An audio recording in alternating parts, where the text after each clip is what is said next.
దామ్మా దా, నీకు చిన్న కథ చెప్పాలి.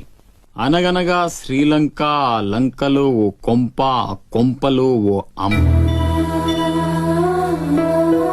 ఆ అమ్మకి కడుపున పుట్టిన బిడ్డ అశోక్. కుక్కలా పెంచుకున్నవాడు శివాజీ. అదృష్టం కలిసొచ్చి ఆ కుక్క ఛత్రపతి అయ్యింది. అశోక్ ఆకాష్లా మారి అక్కడే పనిలో చేరాడు. తమ్ముడు ఎవడ్రా నీ తమ్ముడు?